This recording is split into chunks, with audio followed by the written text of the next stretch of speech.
नहीं माँ, मैं नहीं खा सकती, लेट हो रहा है। अरे बस एक रोटी खा लेना। रहने दो ना माँ, आपकी रोटी के चक्कर में अगर मेरी बस छूट गई ना तो बॉस मुझे कच्चा चबा जाएंगे।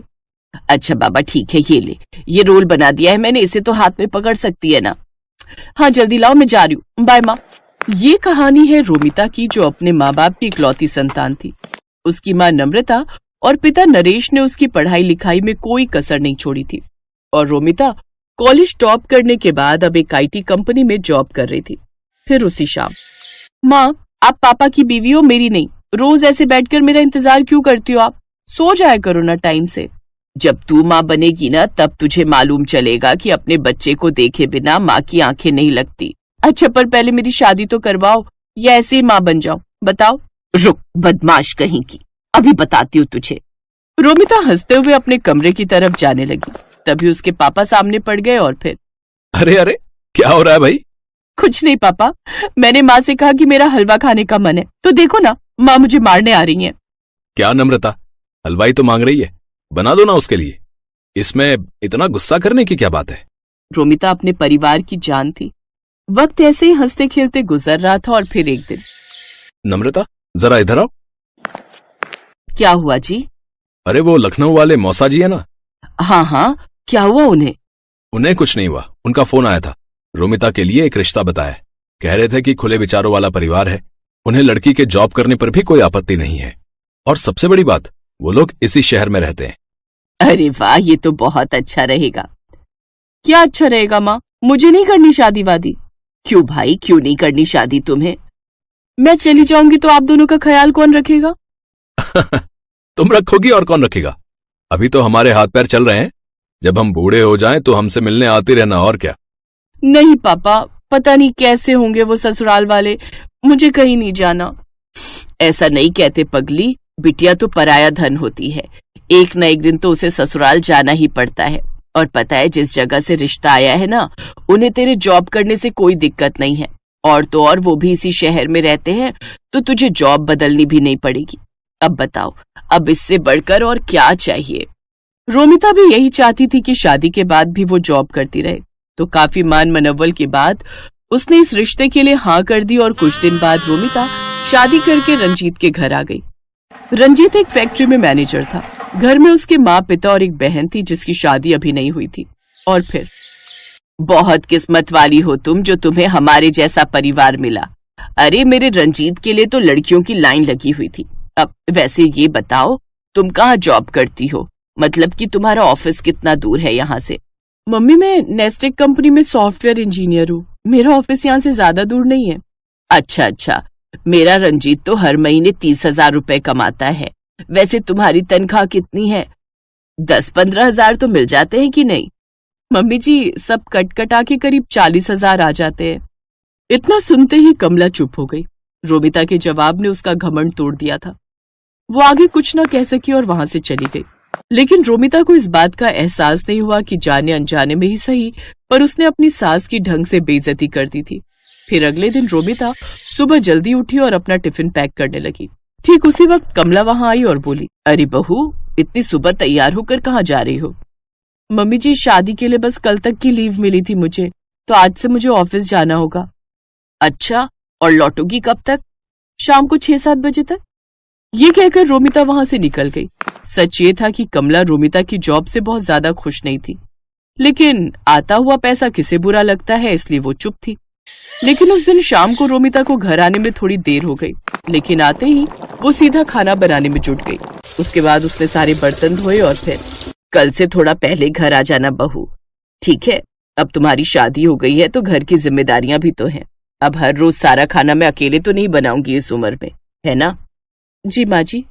कमला रोमिता को सुनाकर वहां से चली गई।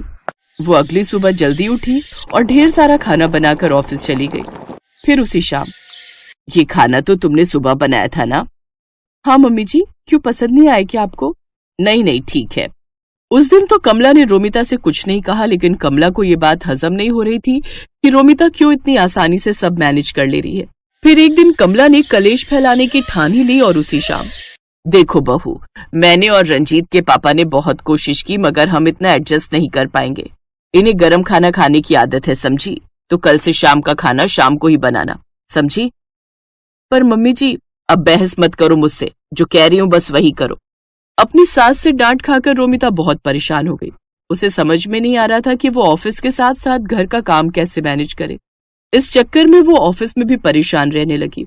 फिर अगले दिन, मम्मी जी, मुझे आपसे कुछ बात करनी थी। हाँ बोलो, क्या बात है? वो मैंने रिजाइन कर दिया है, अब कल से मैं ऑफिस नहीं जाऊंगी। अरे पर ऐसा क्यों किया तुमने?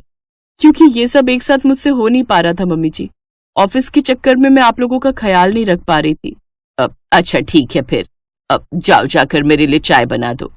अजीब बात यह थी कि जो कमला हमेशा यही चाहती थी कि रोमिता जॉब छोड़ दे, अब वो उसके जॉब छोड़ने पर भी परेशान थी।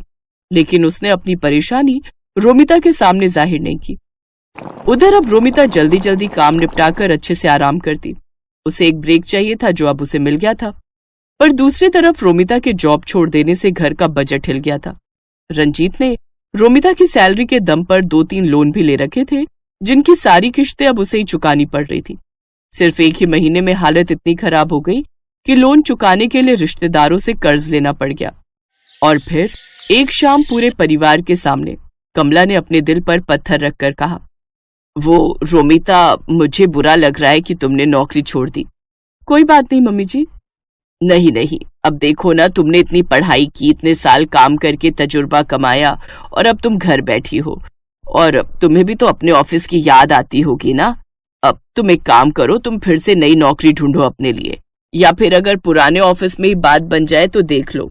ठीक है माँ जी, पर वो खाने का थोड़ा देखना पड़ेगा, मुझसे सारा काम तो नहीं हो पाएगा। अरे नहीं, मैंने सब सोच लिया है। तुम सुबह सब्जी बना जाना, बाकी मैं दोपहर और शाम को रोटियां बना दिया करूंगी, और जब तुम ऑफिस से लौटोगी तो चाय भी बना दूंगी। ठीक है माँ जी, जैसा आप कहें। अगले दिन सुबह सुबह रोमिता अपने मायके पहुंच गई और सीधा जाकर अपनी माँ के गले लग गई। और फिर, क्यों? कहा था ना, तेरी सास का घमंड एक दिन जरूर टूटेगा। अच्छा ये बता, तेरी छुट्टियां कब खत्म हो रही हैं? आज ही तक थी माँ, कल से वापस ज्वाइन करना है। सही है, चाय पिएगी? नहीं, आज तो मेरी सास के हाथ की चाय पहले से फिक्स है। आप चलो मेरे साथ, आज हम पूरा दिन शॉपिंग करेंगे। रोमिता की बात सुनकर नम्रता मुस्कुरा दी, और इस तरह रोमिता ने अपनी समझदारी से सब ठीक कर दिया। सुबह सुबह खाना बनाकर वो घर के प्रति अपनी जिम्मेदारी भी पूरी कर रही थी, और पैसे कमाकर घर के बजट को भी संभाल रही थी।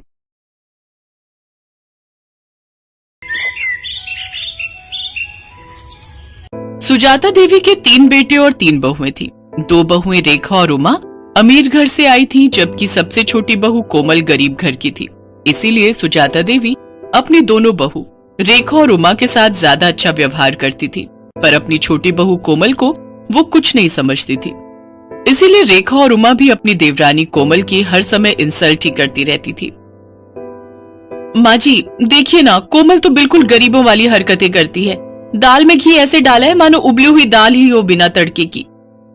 और रोटी तो देखिए माँ जी, रोटी में घी भी नहीं लगाया, सूखी रोटी आगे रख दी। कोमल इधर आ, मैं तुझे अभी बताती हूँ। अरे तू गरीब घर से आई है तो तू हमें भी गरीब समझने लगी है क्या? जब घर में किसी चीज की कोई कमी नहीं है तो तू इतनी कंजूसी क्यों करती है? हाँ, आज तूने खाने में देसी घी क्यों नहीं डाला? माँ जी देसी घी खत्म हो गया है, जो था वो मैंने यूज कर लिया। माँ जी अभी 2 दिन पहले ही तो देसी घी आया था, इतनी जल्दी इसने खत्म भी कर दिया। कहीं ये देसी घी खुद तो नहीं खा जाती, क्योंकि इसने मायके में तो कभी देसी घी खाया ही नहीं होगा। नहीं माँ जी, घी तो रखा था, पर कल रेखा भाभी और उमा भाभी ने मुझे पिन्नियां बनाने के लिए बोला था, तो सारा घी पिन्नियां बनाने में ही लग गया। अरे अब तू मेरी बहुओं के खाने पर भी नजर लगाएगी? तेरी इतनी हिम्मत? अरे तू गरीब घर की है, इसीलिए तू ऐसी हरकतें करती है। चल जा यहाँ से। रेखा बहू, लाला को फोन कर दे, नौकर के हाथ 5 किलो देसी घी भिजवा देंगे। कोमल रोती हुई रसोई में चली जाती है। उससे अक्सर ही ऐसे अपमान सहने पड़ते थे। नया साल आने वाला था, घर में नए साल की पार्टी की तैयारी चल रही थी। रेखा और उमा दोनों ने ही अपने मायके वालों को नए साल की पार्टी के लिए इनवाइट किया हुआ था, बस कोमल के ही मायके वाले रह गए थे। माँ जी हमने अपने अपने घर में तो सबको बोल दिया है नए साल पर आने के लिए, पर कोमल के घर वालों को बोलना भी रह गया है, कैसे करना है फिर? अरे छोड़ो ना, उन भिखारियों को बुलाने की क्या जरूरत है? पार्टी में तुम दोनों के घर से सब लोग आ जाएंगे। अब तुम्हारे मायके वालों में और कोमल के मायके वालों में बहुत फर्क है। नहीं माँ जी, ऐसा मत कीजिए। मैं तो कहती हूँ इसके मायके वालों को बुला ही लेते हैं। सबके सामने उनका ऐसा अपमान करेंगे कि ये हमेशा याद रखेंगी। कान इधर लाइए, मैं आप सबको समझाती हूँ। रेखा और उमा अपनी सास के साथ मिलकर कोमल के मायके वालों को अपमानित करने की योजना बनाती हैं। बहू, घर में नए साल की पार्टी है। रेखा और उमा के मायके वाले भी आ रहे हैं, तो मैं चाहती हूँ कि तुम भी अपने मायके वालों को न्योता दे दो। इस बार नया साल हम सब मिलकर मनाएंगे। जी माँ जी, मैं फोन कर देती हूँ। अब आएगा मजा, आने दो इसके मायके वालों को। कोमल को जरा सी भी भनक नहीं थी कि उसकी पीठ पीछे उसकी सास और जेठानियां उसके खिलाफ क्या षड्यंत्र रच रही है। 31 दिसंबर का दिन आ जाता है। कोमल के ससुराल में पार्टी की तैयारी चल रही थी। रेखा और उमा के मायके वाले आने शुरू हो गए थे। रेखा और उमा ने रसोई में घुसकर तक नहीं देखा, वो तो अपने मायके वालों के साथ ही बातों में लगी हुई थी। कोमल बहू, मेहमानों को पकवान परोस दिए ना? अच्छे से घी मिर्च मसाले बढ़िया डाले हैं ना? कोई कंजूसी मत करना। मेहमान खुश होकर जाने चाहिए। और तुम्हारे माता पिता भाई बहन सब कहाँ रह गए? बड़ी देर कर दी उन्होंने आने में। वो लोग भी समय पर आ जाते तो पार्टी का मजा ले लेते। जी माँ जी, मैंने सबको खाना परोस दिया है और वो मम्मी से मेरी बात हुई थी, बस पहुंचने वाले हैं। तभी कोमल के मम्मी पापा और भाई बहन आ जाते हैं। नमस्ते जी, नमस्ते। आओ आओ, बड़ी देर कर दी आप सबने आने में। आज 31 दिसंबर की वजह से बहुत भीड़ थी, ऑटो भी नहीं मिल रहा था। बड़ी मुश्किल से ऑटो मिला तो हम पहुंचे हैं। हाँ, मैं तो भूल ही गई थी। वो रेखा बहू और उमा बहू के घर वाले गाड़ी से आए हैं ना, तो मुझे आप लोगों का ध्यान ही नहीं रहा कि आप लोगों के पास तो गाड़ी ही नहीं है और आप लोगों की तो इतनी हैसियत भी नहीं है कि गाड़ी खरीद सको। खैर छोड़ो, आओ आप सबको रेखा बहू और उमा बहू के घर वालों से मिलवाती हूँ। समधन जी, ये कुछ मिठाई लाए थे नए साल के आने की खुशी में। रख दीजिए। वैसे हमारे घर तो वो बड़ी दुकान है ना जो बाजार में है, वहीं से शुद्ध घी की मिठाई आती है। देखते हैं, अगर हमने नहीं खाई तो घर के नौकरों को दे देंगे, उनका भी तो नया साल है। कोमल सब सुन और समझ रही थी। वो अब तक ये जान चुकी थी कि उसके मायके वालों का बहुत अपमान हो रहा है, पर वो उस समय चुप रही। कोमल की जेठ जेठानी अपने अपने घर वालों की आवभगत में व्यस्त हो गए। सूरज ये सब देख रहा था। कोमल, अपने मम्मी पापा के लिए भी प्लेट लगा दो, सब लोग खाना खा रहे हैं। तुषार, ज्योति, चलो तुम लोग भी खाना खा लो, चलो। जी हाँ, बस मैं लगा ही रही हूँ। मम्मी पापा, तुषार ज्योति आओ बैठो, मैं आप सबको भी खाना परोस देती हूँ। कोमल जैसे ही खाना लेने रसोई में जाती है, वो देखती है सारे बर्तन खाली थे, उसमें खाना था ही नहीं। कोमल घबरा जाती है। अरे, बर्तनों में तो खाना ही नहीं है, मैंने तो बहुत सारा खाना बनाया था। क्या हुआ कोमल, तुम परेशान क्यों? अपने घर वालों के लिए खाना लगाओ। अच्छा नहीं लगता वो सब ऐसे ही बैठे हुए हैं। क्या खाना लगाऊं? खाना तो बचा ही नहीं है। मैंने इतने सारे पकवान बनाए थे, बल्कि ज्यादा ही बनाए थे। रसोई में तो कुछ भी नहीं है। अच्छा नहीं लगता सबसे इस बारे में पूछना। रुको, मैं कुछ करती हूँ। पर ऐसा कैसे हो सकता है? अगर तुमने ज्यादा खाना बनाया था तो आखिर खाना खत्म कैसे हो गया? मैं अभी माँ और भाभीियों से ये बात पूछता हूँ।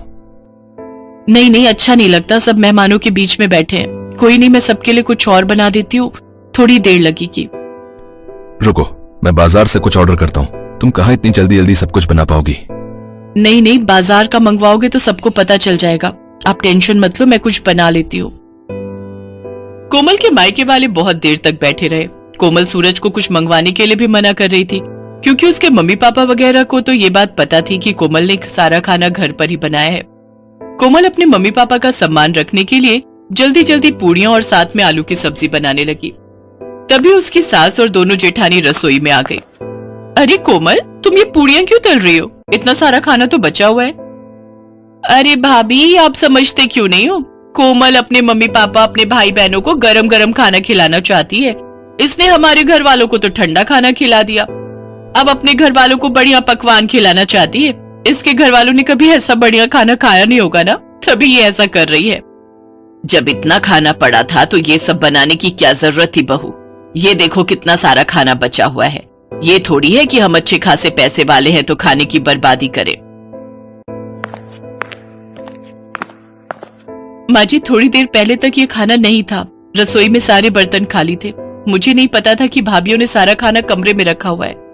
मुझे सब समझ आ गया है माँ जी। मैं चाहे जितना मर्जी आप लोगों के लिए कर लूं, पर आप लोग जानबूझकर मुझे अपमानित करना हमेशा से ही चाहते हो। कमरे में मेरे मम्मी पापा और मेरे भाई बहन बैठे हुए हैं। अब मेरा मन नहीं है कि मैं इस घर में रुकूं। मैं उन लोगों के साथ अपने घर जा रही हूँ, अपनी माँ के घर। मुझे तो ऐसा लगता है कि यहाँ पर कोई मेरा अपना है ही नहीं। सूरज जी, मैं यहाँ नहीं रुक सकती। जहाँ इज्जत नहीं हो वहां से चले जाना ही अच्छा है। रुको कोमल, तुम अकेली नहीं जाओगी, मैं भी तुम्हारे साथ चलूंगा। अब हम यहाँ रहेंगे ही नहीं। जहाँ मेरी पत्नी की इज्जत नहीं, वहां मैं भी नहीं रह सकता। मैं भी कब से अपने आप को रोक कर बैठा था। अरे सूरज, ऐसा नहीं कहते।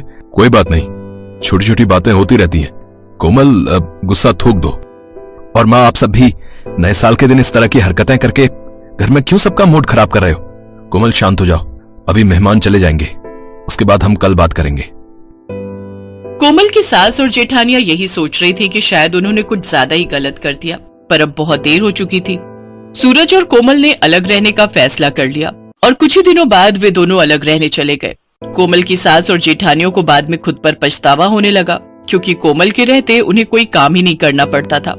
पर कोमल के जाने के बाद उनके सिर पर घर की सारी जिम्मेदारी आ गई और उन्होंने कोमल जैसी अच्छे स्वभाव वाली बहू का साथ खो दिया।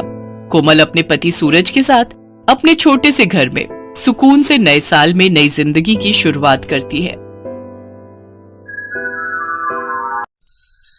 Thanks for watching.